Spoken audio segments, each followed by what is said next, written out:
Every U-boat commander in 1940 knows the drill. Stay outside the destroyer screen, fire at periscope depth, dive, and vanish. But on the night of July 31st, when Captain Lieutenant Otto Kretschmer spots a convoy of 40 merchantmen crawling west, something clicks. He threads U-99 between two destroyers to hunt from within. If the destroyers spot him, there's nowhere to run. If his timing is off, even by a couple of seconds, his submarine gets crushed. No U-boat commander has attempted this. But now, as the convoy pushes west, Silent Otto is preparing to hit them in a way neither navy has ever seen. By the early 1930s, as the Weimar Republic gave way to the Third Reich, top officials in the now-named Kriegsmarine stopped obeying the laws that bound them. Originally, the 1919 Treaty of Versailles strangled the nation's navy, banning submarines outright and limiting the surface fleet to a token force for over a decade. But now, as Grand Admiral Erich Raeder told Hitler plainly, quote, "The key to German power at sea lies below the surface. Give us submarines, and we will have teeth." In June 1935, Hitler gave him precisely what he asked for when the Anglo-German Naval Treaty allowed Germany to rebuild up to 35% of Britain's surface fleet and nearly half of its submarine tonnage. Britain had signed away the restrictions, hoping that cooperation might keep ambitions in check. Instead, Raeder immediately turned to Karl Dönitz, a World War I U-boat ace, and put him in charge of rebuilding the submarine arm. Dönitz set up headquarters at Kiel, where the old anti-submarine training school became the center for a new generation of submariners. The new chief was of the firm belief that sea power belonged not to battleships, but to the crews who fought deep underwater and lived for weeks in confined spaces. Within 3 years, the force grew from a couple of rusting World War I-era trainers into a fleet of 30 modern Type 2 and Type 7 boats capable of crossing the North Sea and hunting in the Atlantic. Now, all they needed was to find men brave enough to lead them.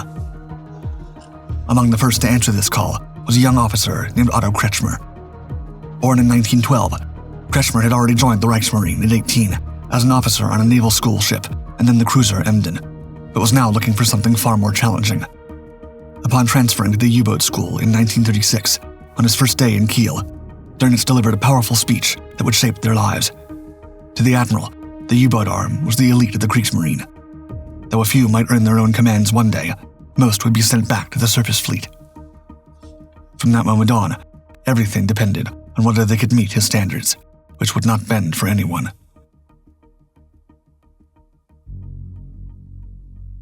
The months-long training at the school was hard and endless, with topics ranging from torpedo physics to navigation and zero visibility, emergency dive procedures, and fire calculation. In the very little time off they got, the other cadets referred to Kretschmer as a serious young man who far preferred ships to socializing. But the aspiring skipper's real talent emerged on the practice range, when shot after shot landed within feet of the target, as he managed to blend speed, angle, and sea state like a seasoned veteran. After graduation, and through the remaining interwar years, he quietly refined a tight, practical doctrine he would later brand, quote, "one torpedo, one ship." Instead of long-range spreads, he preferred close, deliberate shots and surface attacks at night, where silhouette and timing worked for him, not against him. His newly written set of rules stressed ruthless economy of ordnance, constant attention to lookouts and approach angles, and diving only when the situation absolutely demanded it. By late September 1938, the U-boat fleet had grown exponentially. On the eve of a meeting between the Führer and British Prime Minister Neville Chamberlain in Munich, Dönitz called a secret conference on the Baltic coast, where more than 50 officers attended, all wearing lieutenant stripes, and eager to learn of the war everyone feared was finally coming. Among them were Günther Prien, broad-shouldered and restless, newly given command of U-47, Joachim Schepke, quick-witted and sardonic, skipper of the smaller U-3, and Otto Kretschmer, calm and precise, now leading U-23, a 250-ton coastal attack craft. That night, Dönitz told them to prepare for war. Sealed envelopes were distributed to be opened only if hostilities were declared. Within hours, 25 submarines slipped from Kiel and Wilhelmshaven into the North Sea, forming a ring around Britain. For 3 tense days, they waited for the signal. Then Dönitz recalled them all when Hitler promised Chamberlain peace. Back at Kiel, the commanders opened their envelopes and saw that their targets included minefields, coastal batteries, and attacks on heavily defended harbors. As they slept that night, everyone understood that the next time the signal came, it would not be a drill.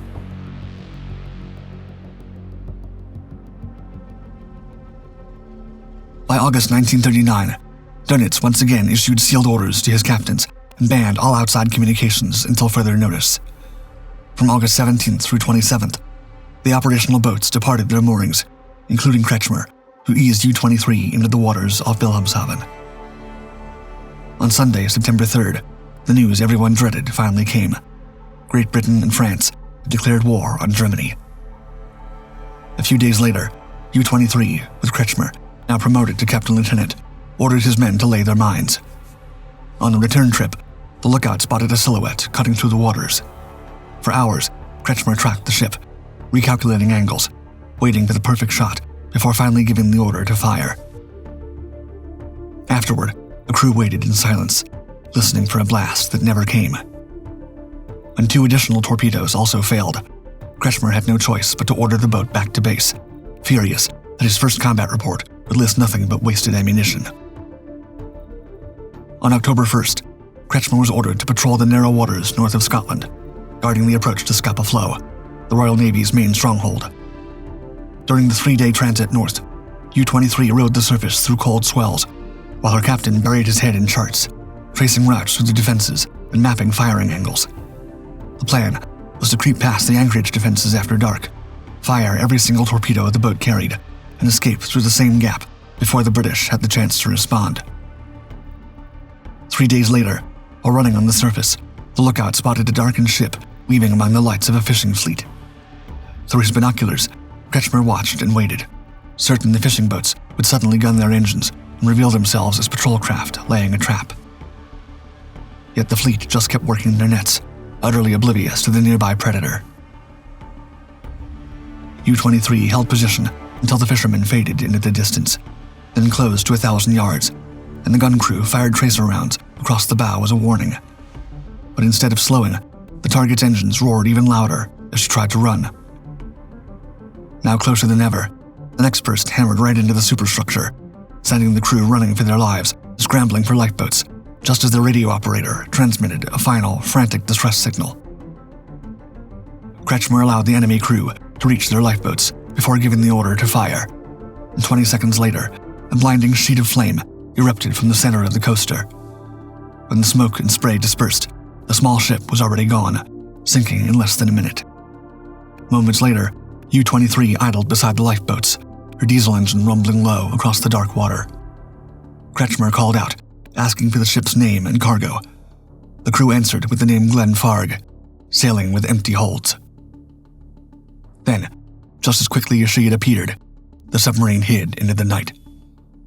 At last, Otto Kretschmer had his first victory.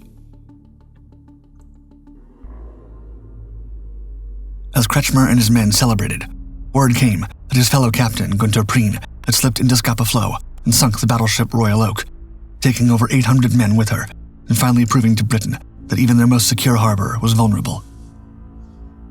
For the next few months, Kretschmer laid mines and sank several freighters, yet he remained restless, as he wanted to prove himself in open combat. On his last patrol before Christmas 1939, he got his chance, when U-23 began to stalk a small convoy moving through heavy seas off the Farne Islands, and 2 ships lined up in her sight. The submarine surfaced and struck fast, slamming torpedoes into British merchant vessels Deptford and Magnus, sending both to the bottom of the ocean. During a patrol in the Shetlands, the lookout spotted what appeared to be a heavy cruiser anchored in Fell Sound. Kretschmer crept into the bay at periscope depth, lined up his shot, and fired 2 torpedoes. Only it wasn't a cruiser at all, but a rock. Looking at his crew, the embarrassed leader composed a message to U-boat command, quote, "Rock torpedoed, but not sunk." Days later, at Kiel, Dönitz summoned him and asked casually about the torpedoing of the HMS Nelson battleship. Upon seeing Kretschmer's confused face, Dönitz pulled out the submarine signal file and pointed to the message. The realization hit both at once. The German word for rock is Felsen, and the transmission had somehow become garbled. The admiral sat down and began to laugh, and stopped when he remembered the propaganda office was planning to broadcast the news that night to taunt Churchill about his missing battleship. The leader had no choice but to pick up the phone to Berlin and cancel the announcement before the British could fire back with the truth. Over the patrols that followed, Captain Lieutenant Kretschmer kept refining his methods, sinking ships and dodging British patrols until his torpedo racks ran dry. After 9 patrols and 96 days at sea, he had sunk 8 merchant ships and 1 destroyer, accounting for 30,000 tons. Though he had a solid record for a small coastal boat, he knew he had barely scratched the surface. In late April, Dönitz summoned his rising star to headquarters and handed him a new command. U-99, a Type 7B ocean-going boat. At 500 tons displacement, she stretched 218 feet from bow to stern and could dive to 750 feet, nearly twice the depth of U-23. Meanwhile, her twin diesels drove her to 17 knots on the surface, while electric motors gave 8 knots submerged. Most importantly, she carried 12 torpedoes instead of 4, with 4 bow tubes and 1 stern, ready to fire. Her crew of 44 men lived in conditions that, compared to U-23's cramped hull, felt almost spacious. Now the possibilities felt endless. By early summer, U-99 was ready for the Atlantic. On her first patrol, Kretschmer learned that the battlecruiser Scharnhorst was operating off the Norwegian coast, with German aircraft flying anti-submarine patrols around her. He was warned to stay clear or risk being attacked by friendly fire. The following day, a British submarine surfaced on the horizon. Reacting swiftly, Kretschmer swung U-99 away and dove, the crew bracing for a counterattack that never arrived. Only seconds later, the navigator realized they were drifting straight into Scharnhorst's patrol zone. Before they could correct course, an enemy aircraft roared overhead.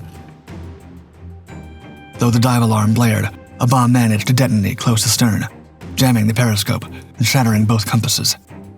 With the boat shaken and half blind, Kretschmer cursed the mistake and had no choice but to turn for home to patch up the damage. On his next patrol in early July, Kretschmer found convoy HX-52 and sank the Canadian steamer Magog. As her terrified crew scrambled into lifeboats, expecting U-99's deck gun to open fire, the captain lieutenant reassured them that he had no intention of shooting them. And so, after a brief exchange with the enemy officer, he tossed the man a bottle of brandy and pointed him toward the nearest landfall. For the next 2 weeks, Kretschmer sank ships from Canada, Britain, Greece, and Sweden, racking up 22,719 tons. And by the time U-99 arrived at Lorient on July 21st, after so many mounting winds, the skipper felt closer to his crew than ever. Not a single one of them had panicked during depth charge attacks, and he decided to reward them with dinner at a fine restaurant. Afterward, the enlisted men explored the town and got drunk. The next morning, dismayed by their unprofessional behavior, Kretschmer delivered a stern lecture, demanding the same discipline on shore leave as they showed on patrol.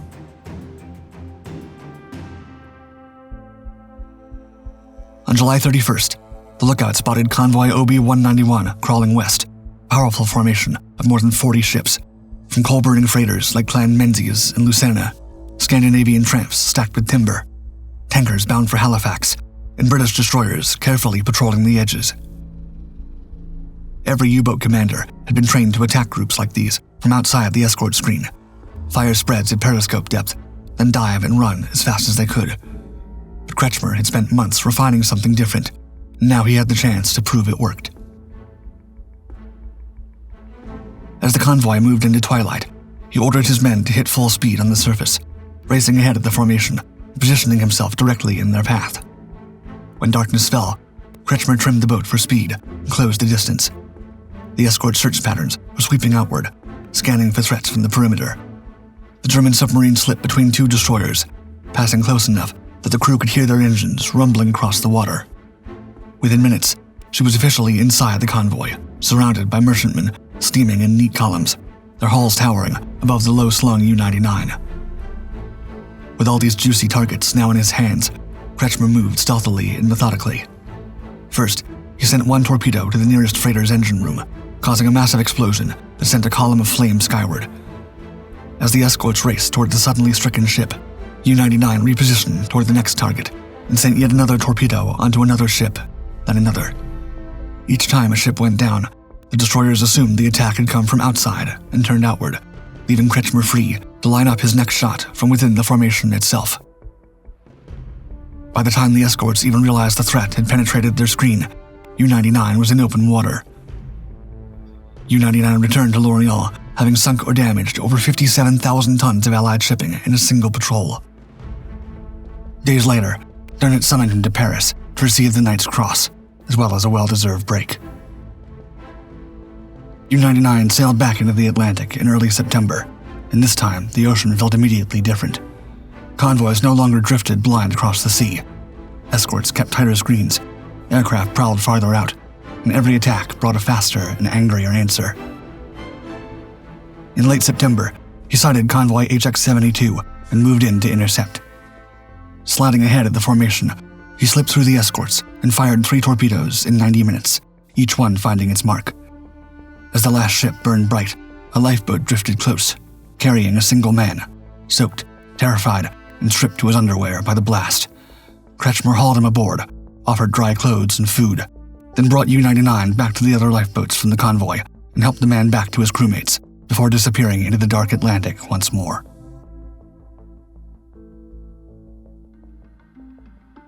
Back at Lorient, Kretschmer had a new nickname, Silent Otto. His night surface tactics had become the standard the other commanders tried to replicate. Meanwhile, the British Admiralty, with losses now unbearable, brought in a new man, Captain George Creasy, a hard-edged destroyer commander whose job was to turn defense into offense and hunt the hunters. With his appointment, the Battle of the Atlantic officially began. On October 13th, 1940, U-99 left just after midnight, beginning what would become Kretschmer's most devastating patrol yet. Less than an hour out, a signal came through, warning the British mines had closed the harbor behind them. Now he knew there would be no turning back, not until every torpedo was spent. On the night of the 18th, a U-boat spotted a massive convoy, designated SC-7, steaming west from England with minimal escort. Dönitz immediately ordered 6 U-boats to form a patrol line across the convoy's expected route, and a dangerous wolf pack composed of U-99, U-93, U-100, U-28, U-123, U-101, and U-46 spread across the hunting ground. At 10 p.m., as the other U-boats opened fire from outside the escort screen, launching torpedoes into the formation and scattering the destroyers, Kretschmer watched the chaos unfold, then made his move. He trimmed U-99 for maximum speed and drove straight toward the heart of the convoy, slipping between 2 destroyers with barely a mile of clearance on either side. Within 3 minutes, he was through the screen and inside the formation, surrounded by the tantalizing targets. For the next 2 hours, Silent Otto moved methodically through the columns of merchantmen. 1 torpedo went to the Empire Miniver, her engine room erupting in flame. Minutes later, the Fiscus took a hit amidships and began to list. The Greek freighter Neritos followed her down before midnight. Each time a ship went down, the escorts rushed toward the explosion, leaving Kretschmer free to reposition and strike again. The slaughter continued well into the night. Kretschmer sank 3 more ships in a single hour: the Empire Brigade, the Greek steamer Thalia, and the Norwegian Snæfell. He even damaged the British ship Cluntonia, leaving her for U-23 to finish off. When U-99 returned to Lorient on October 22nd, the entire base turned out to greet her and her men, live music and all.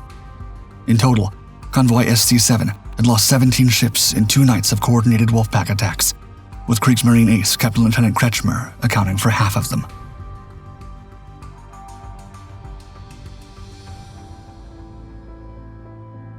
After 3 weeks' leave, U-99 came back to the water to finish off 4 British ships in only 3 days, including the armed merchant cruisers 18,700-ton HMS Laurentic and the 11,300-ton HMS Patroclus.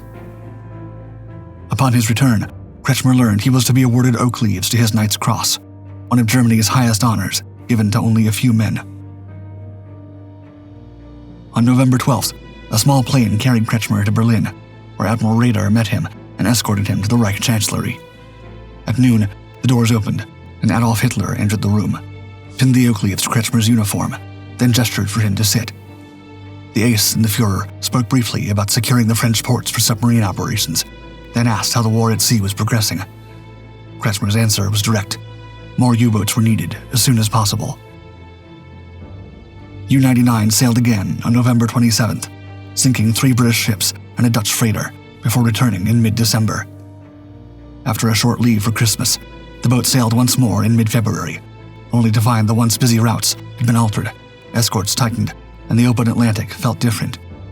For 15 straight days, Kretschmer prowled the same hunting grounds that had made his name, but found no targets at all, until on March 7th, the drought broke when the submarine sank a couple British freighters and a Canadian merchant. 9 days later, on the night of March 16th, Kretschmer received word that convoy HX-112 had been spotted steaming west, and despite multiple U-boats already converging on the formation, Silent Otto moved to join them. Just past midnight on March 17th, the captain eased inside the escort screen, using the tactics that had made him untouchable, positioning U-99 among the columns of merchantmen. Over the following hours, he torpedoed 5 ships and damaged another, his binoculars glowing with the flames. The strategy was classic vintage Kretschmer, methodical and devastating, proof that his methods still worked, even as the war turned against the U-boats. But this time, the escorts were ready. As the submarine repositioned for another attack, British destroyer HMS Walker, commanded by Captain Donald McIntyre, detected the enemy on the surface and banked hard toward her. Kretschmer ordered a crash dive, but Walker was already closing in, the early sonar pinging through the water. The first pattern of depth charges detonated close, slamming U-99 to the side and shattering gauges across the control room. Kretschmer took the boat deeper, but Walker stayed locked on, dropping charge after charge after charge. As the craft's hull began groaning under the pressure, lights started flickering, then went out completely. Walker began spraying from ruptured pipes, and the crew worked frantically to seal the leaks, while more explosions hammered the boat from above. The electric motors were failing, and the batteries were cracked and leaking chlorine gas. Kretschmer knew the boat was finished. At 3:43 a.m. on March 17th, the skipper gave the final order to surface and scuttle. As U-99 broke through into the cold Atlantic air, the crew scrambled topside, but Kretschmer and his officers remained below for a few more desperate minutes. Everyone knew the protocol called for their Enigma machine and all codebooks to be destroyed before the British could board. The small team smashed the rotors, tore pages from the books they'd used only days before to hunt, and stuffed them into weighted bags. Only when the water was surging up past their knees did Kretschmer climb through the hatch and order the crew to abandon ship. Minutes later, HMS Walker pulled alongside and hauled the survivors aboard. With this, Silent Otto, the most successful U-boat commander of the war, was officially a war prisoner. Kretschmer wasn't the only ace to fall that March. Only a week earlier, his comrade, Günther Prien, in U-47, had gone down with all hands during an attack on convoy OB-293, depth charges sending the boat that had struck Scapa Flow to the bottom. On the same night, Kretschmer scuttled U-99 and Joachim Schepke was lost when his U-100 was rammed by the destroyer HMS Vanek. In less than 2 weeks, all 3 wolves Dönitz had unleashed at the war's beginning had been hunted down. The Atlantic no longer belonged to the Kriegsmarine. HMS Walker limped into Liverpool, the British operational center for the Battle of the Atlantic, with her prisoners. The moment the captives stepped off the ship, they were forced to march through the streets under guard, while hundreds of women, many of whom had lost husbands, sons, and brothers to U-boats, lined the route, shouting and throwing whatever they could reach. From Liverpool, Kretschmer and his crew were transported to London for interrogation, then eventually to Camp 30 in southern Ontario. Even in captivity, Kretschmer's discipline didn't fade. Within months, he was planning an escape with 3 other U-boat officers, trading coded letters with Dönitz's office and organizing a tunnel beneath the camp. The scheme never reached daylight. The tunnels were found, the men caught, and the attempt quietly erased. Captain Lieutenant Otto Kretschmer remained a prisoner of war for nearly 7 years, finally returning to Germany in 1947. He sank or damaged more Allied ships than any other U-boat commander during World War II, racking up 312,000 gross tons sent to the bottom or damaged.